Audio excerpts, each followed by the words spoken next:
Este es el ministerio La Voz de Orión hoy, con la presentación del libro titulado El despertar del Apocalipsis, un estudio bíblico dirigido a descifrar las profecías bíblicas para el fin de los tiempos.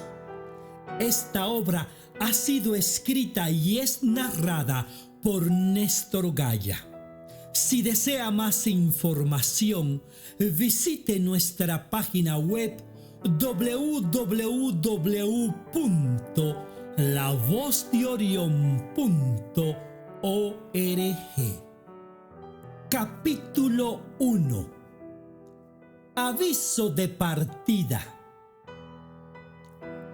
El pueblo de Israel había habitado por 430 años en tierras de Egipto, conforme leemos en el libro de Éxodo. Cito: el tiempo que los hijos de Israel habitaron en Egipto fue 430 años.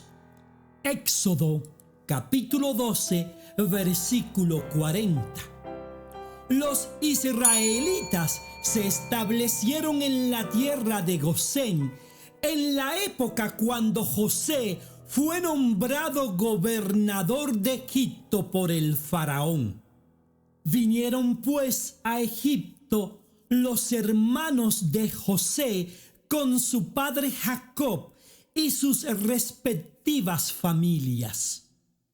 El mismo Dios le había indicado a Jacob que descendiera a Egipto con José su hijo, según leemos en el libro de Génesis. Cito: por consiguiente, Israel partió con todos los suyos y vino a Beerseba y se puso a sacrificar sacrificios al Dios de su padre Isaac. Entonces Dios habló a Israel en visiones de la noche y dijo: Jacob, Jacob. A lo cual dijo él: aquí estoy. Y él pasó a decir: yo soy el Dios verdadero, el Dios de tu padre. No tengas miedo de bajar a Egipto, porque allí te constituiré en gran nación. Yo mismo bajaré contigo a Egipto, y yo mismo de seguro te haré subir también. Y José pondrá su mano sobre tus ojos. Después de eso, Jacob procedió a levantarse de Beerseba, y los hijos de Israel continuaron transportando a Jacob su padre y a sus pequeñuelos y a sus esposas en los carruajes que Faraón había enviado para transportarlo. Además, se llevaron sus manadas y sus bienes que habían acumulado en la tierra de Canaán. Por fin entraron en Egipto Jacob y toda su prole con él. Trajo consigo a sus hijos y a los hijos de sus hijos, a sus hijas y a las hijas de sus hijos, aun a toda su prole consigo a Egipto. Génesis capítulo 46, versículos 1 al 7. Y en los versículos 26 y 27 del mismo capítulo nos dice que, cito: todas las personas que vinieron con Jacob a Egipto procedentes de sus lomos, sin las mujeres de los hijos de Jacob, todas las personas fueron 66. Y los hijos de José que le nacieron en Egipto, 2 personas.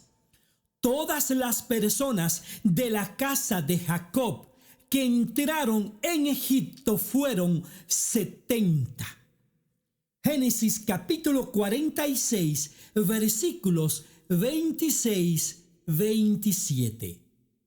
Estas 70 personas, los descendientes de Jacob, en 430 años se multiplicaron con un crecimiento demográfico tan asombroso que, según las palabras del mismo Faraón registradas en el manuscrito bíblico, habían superado la población de los egipcios.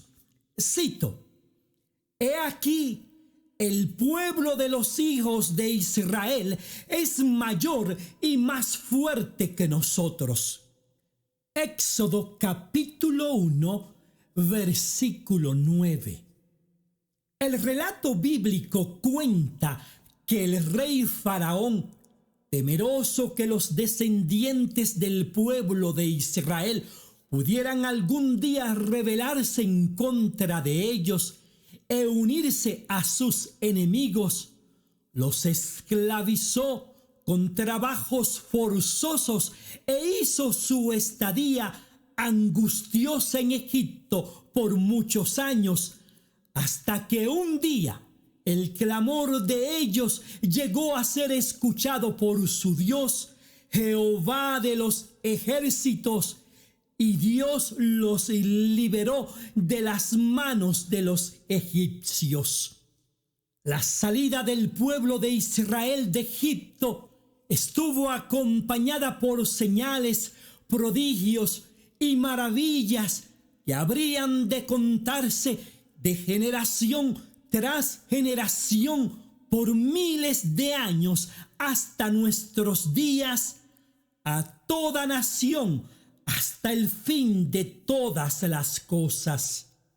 Dios había permitido que el corazón de Faraón se endureciera en su rebelión contra su señorío, y de esta manera dar a conocer al mundo su poder y profundo amor por su pueblo Israel.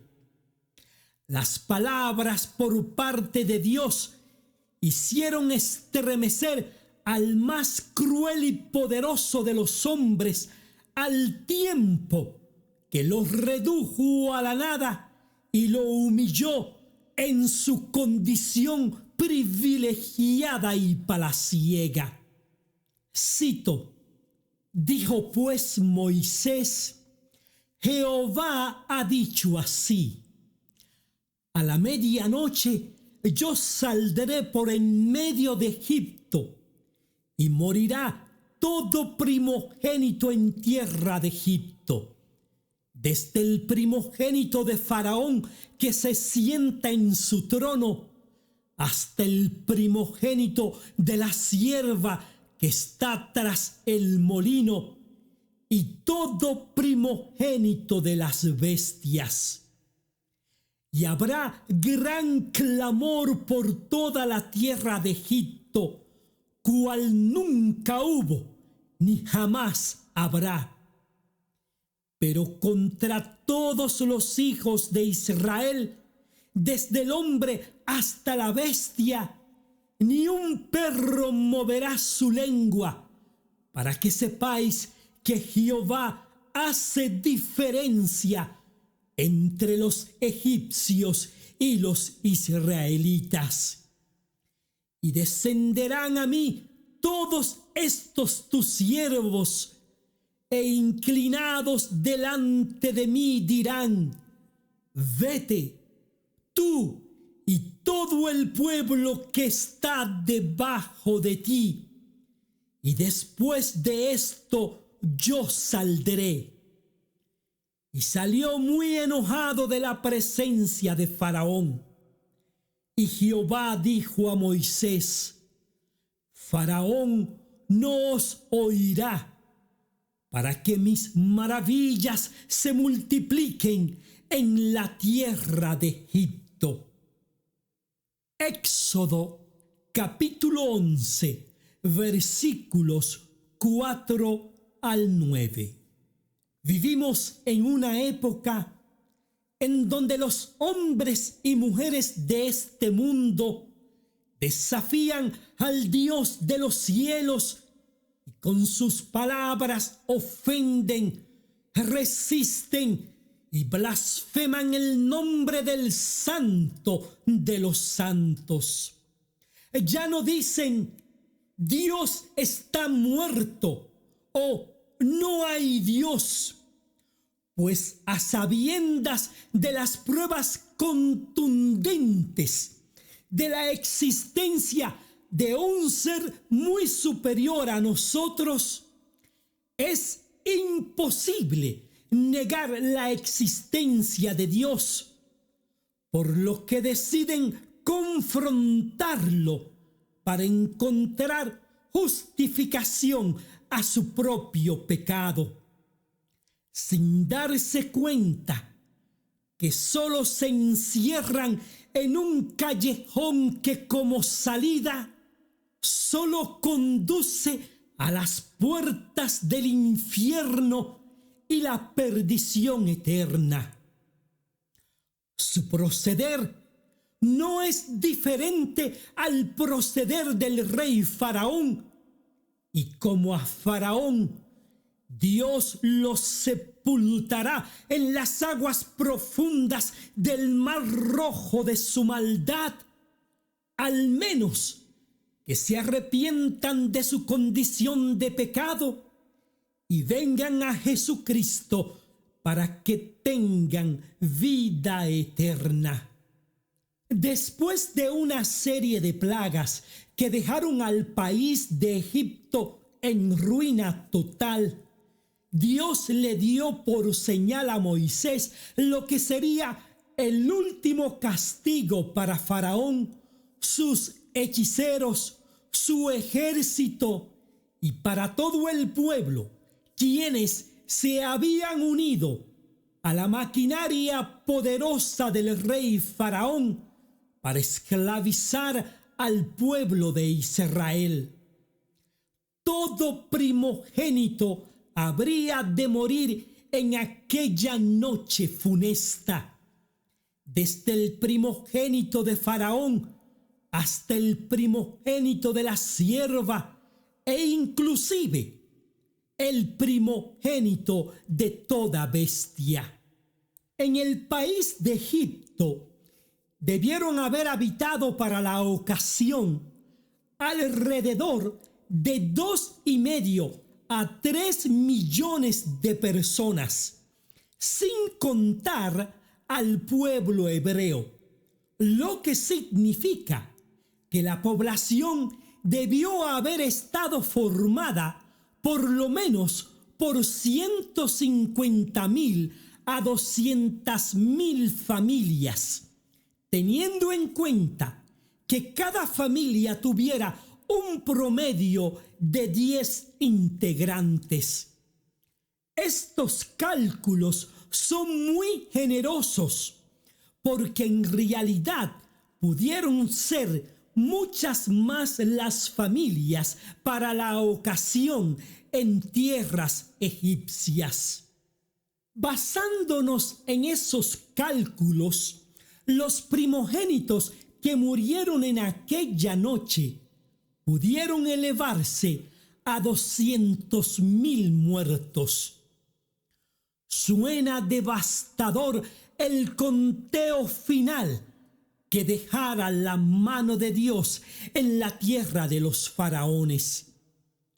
Pese a todas las advertencias y plagas anteriores, Faraón y su pueblo habían permanecido en sus posiciones de guerra contra el pueblo hebreo, a sabiendas que no contaban con los recursos necesarios para defenderse de la esclavitud y trabajos forzados a los cuales día tras día se les imponía y agravaban. 200,000 familias lloraban a sus primogénitos muertos, mientras que en la tierra de Gosén Todo un pueblo apresurado empacaba sus pertenencias para la partida. La señal ya era bien conocida para el pueblo de los hebreos. Una mancha de sangre de un cordero en las puertas de sus hogares señalaba un pacto entre Dios y su pueblo. El tiempo de la liberación había llegado con juicio para los egipcios y con gracia y misericordia para el pueblo de Israel. Dios no se había olvidado de su pueblo y llegado el momento los sacó de la tierra de su cautiverio con la promesa de llevarlos a la tierra prometida, que fluía leche y miel. Pero esa es otra historia. De la misma forma como Dios dio una señal contundente a su pueblo para que conocieran el tiempo de su liberación en tiempos antiguos, Jehová de los ejércitos, Dios todopoderoso, grande en misericordia y tardo para la ira, dará una señal categórica a su pueblo en los últimos días para que conozcan el tiempo de su partida a la tierra prometida a Abraham, Isaac y Jacob. Una señal que despertará a los adormecidos hijos del Altísimo. La evidencia será tan notable que nadie podrá ignorarla y mucho menos evadirla. Las voces se levantarán en favor y en contra en todos los rincones de la tierra. La vida ya no podrá ser la misma. Una decisión será demandada por parte de Dios a sus seguidores. O deciden quedarse en el Egipto moderno y ser sepultados en las aguas turbias de la confusión de este siglo con los seguidores del Dios de Faraón, Satanás, o proceden a un cambio en sus vidas, marcando sus hogares con la sangre del Cordero inmolado en la cruz del Calvario, al conocer que el aviso de partida ya ha sido dado y que Jesucristo viene pronto por su pueblo. En aquellos días, Dios traerá a la luz por medio de un hallazgo arqueológico la estatua de oro que mandara edificar el rey Nabucodonosor, con una historia de alrededor de 2600 años de antigüedad, durante la época más gloriosa de su reinado. La aparición de la estatua será la señal dada por Dios a su pueblo como un aviso de partida tanto a judíos como a cristianos o gentiles. El momento de prepararse para entrar a la tierra prometida habrá llegado. Un nuevo amanecer glorioso para el pueblo de Dios habrá empezado. Ninguno sobre tierra firme o sobre alta mar o entre las montañas que haya puesto su confianza en las manos de Jesucristo será defraudado. Una puerta gigantesca de la misericordia divina se abrirá y serán los días en que todo aquel que le busque en verdad y diga: Señor, Señor, será salvo. El principio del fin habrá finalmente dado sus inicios. La aparición de la estatua de oro puro que mandara fundir el monarca de Babilonia, Nabucodonosor, marcará el inicio de los últimos 7 años de la historia del pecado del hombre hasta la venida de Jesús a este mundo. La conmoción de las gentes al darse cuenta de la historia bíblica representada en el sueño del rey Nabucodonosor no conocerá límites. Millones correrán en busca de su salvación. Dios no ha de dejar solo a todos aquellos que muestren el más mínimo vestigio de interés por su salvación. Todas las huestes celestiales están en guardia para la lucha final que despertará como nunca antes las fuerzas ocultas del enemigo de la raza humana, bien conocido como el diablo o Satanás. La sociedad se ha de polarizar entre justos e injustos, entre débiles y fuertes, entre santos e impíos. El temor invadirá a aquellos que, habiendo conocido la verdad, se apartaron de ella e inquirieron a adivinos, hechiceros, encantadores para dirigir sus vidas. Se hicieron partícipes de reuniones misteriosas de ocultismo y se enrolaron en actividades demoníacas que solo traen dolor y desgracias a aquellos que participan de estas. Las voces de muchos se levantarán a favor y en contra del descubrimiento arqueológico más importante de la historia humana, la estatua de oro que mandara fundir el rey Nabucodonosor. Un despertar de los sentidos Dios ha de implantar en las mentes de todos aquellos que deseen unirse a la proclamación del advenimiento de su Hijo Jesucristo. Atalayas serán levantados en todo el globo terráqueo.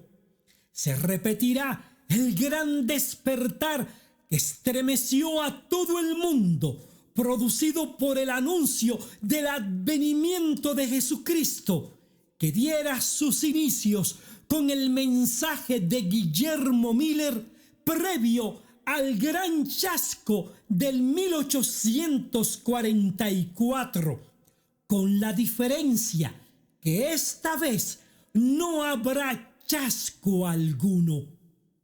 La mayor lucha se librará dentro de los templos cristianos, pues el rechazo al mensaje del advenimiento de Jesús a este mundo será más intenso dentro de las filas de aquellos que habían proclamado toda una vida ser cristianos genuinos, pero al verse frente a las pruebas venideras y a las plagas anunciadas por el libro de Apocalipsis y por el temor de ser perseguidos por su fe, preferirán oponerse al mensaje de vanguardia, creyendo que de esta manera minimizarían la verdad y así anular el progreso del mensaje.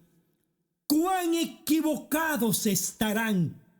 El tiempo se habrá cumplido y la separación del trigo y la cizaña habrá empezado. Nadie podrá ignorar ese mensaje del advenimiento de Jesucristo a este mundo, puesto que a ese mensaje le acompañarán una serie de sucesos que estremecerán la tierra en sus 4 puntos cardinales. Un despertar apocalíptico animará los corazones de todos aquellos que quieran hacer planes para irse a morar al reino de los cielos. La aparición de la estatua de oro mandada a fundir por el monarca de Babilonia, el rey Nabucodonosor, marcará el inicio del tiempo del fin. El ángel que acompañaba en la visión al profeta Daniel le dijo, cito, pero tú, Daniel, cierra las palabras y sella el libro hasta el tiempo del fin. Daniel capítulo 12, versículo 4. Y en el mismo capítulo de la misma visión, más adelante, cuando Daniel le pregunta al ángel que cuándo serán estas cosas, el ángel le recalca el tema al decirle, cito, él respondió, anda, Daniel, pues estas palabras están cerradas y selladas hasta el tiempo del fin. Daniel capítulo 12, versículo 9. Todos los misterios que por siglos la iglesia cristiana no había podido entender están siendo revelados al mundo a través de la misma palabra bíblica. En un abrir y cerrar de ojos, Dios está dando a conocer por medio de su palabra sagrada todos los detalles concernientes a la venida de su Hijo Jesucristo y los eventos finales que estremecerán a la humanidad entera, independientemente de su clero religioso o su posición social. Ahora como nunca antes, las naciones, al escudriñar las Escrituras, exclamarán, cito, lámpara es a mis pies tu palabra y lumbrera mi camino. Salmos 119, versículo 105. Ya no habrá más judíos o gentiles, siervos o esclavos, ricos o pobres, porque bajo el manto del nuevo pacto, todos los que acepten el sacrificio de Jesús en la cruz del Calvario serán llamados hijos e hijas del Altísimo. Fin del capítulo número 1, titulado Aviso de partida.